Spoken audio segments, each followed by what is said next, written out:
Doctor Hemant Goyal साहब के पास चलते हैं। हेमंत सर, ये पहली बार ऐसा हुआ एक सिटिंग विधायक पर इतनी बड़ी कार्रवाई एंटी करप्शन ब्यूरो की टीम की तरफ से की गई।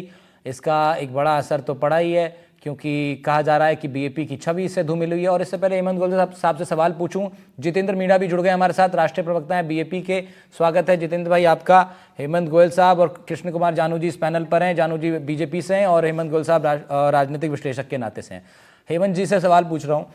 हेमंत सर, इसे कहा जा रहा है बीएपी की छवि जो है इससे धूमिल हुई है और अब उससे उबरना चाहती है बीएपी भी। शुरुआत में तो राजकुमार रोत ने इससे पल्ला झाड़ा था, कहा था कि जब जांच होगी तब हम बात करेंगे। अब वो दावे से कह रहे हैं कि ये पार्टी की जो छवि है उसको धूमिल करने के लिए एक षड्यंत्र बीजेपी द्वारा रचा गया है।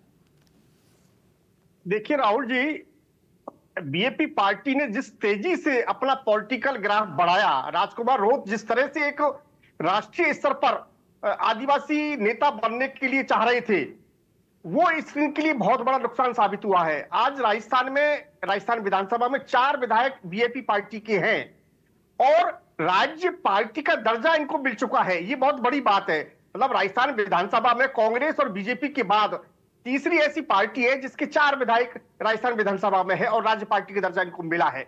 और सबसे बड़ी बात यह है कि आप इसी साल जनवरी में राजकुमार रोत ने गृह मंत्री से मुलाकात करके जो 3 मांगे उठाई उन पर आप गौर करिए, क्योंकि जिस तरह से उन्होंने एजेंडा एक रखा उससे साफ जाहिर था कि राजकुमार रोत राष्ट्रीय स्तर पर आदिवासी नेता बनना चाहते हैं।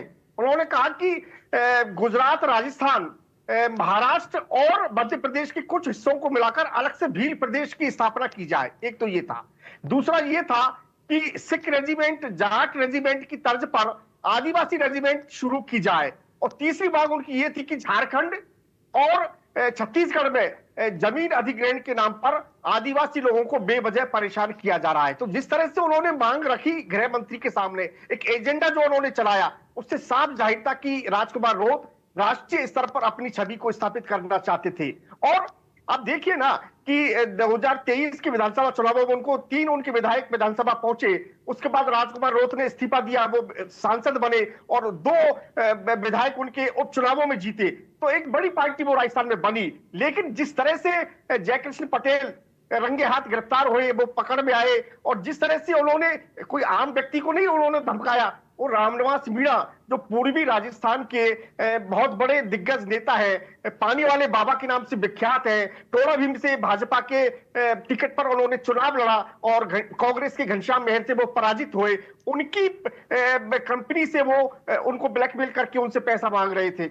और जिस तरह के आरोप जयकृष्ण पटेल पर लग रहे हैं, उससे तो ये साफ जाहिर होता है कि उनकी भूमिका पूरी तरह से भ्रष्टाचार में लिप्त है, क्योंकि वो जल, जंगल, जमीन का नारा देकर विधानसभा पहुंचे। लेकिन अब सामने इस तरह के आरोप आ रहे हैं कि साहब 2017 में उनको शिक्षक की नौकरी लगी और 2017 में उन्होंने ग्रेजुएशन की डिग्री होना दिखाया, लेकिन वो कॉलेज 2015 में बंद हो गया। जिस तरह से उनके पिता प्रिंसिपल से रिटायर हुए, फिर भी उन्होंने अपने माता के नाम से 1,30,000 का पीएम आवास योजना का लाभ लिया।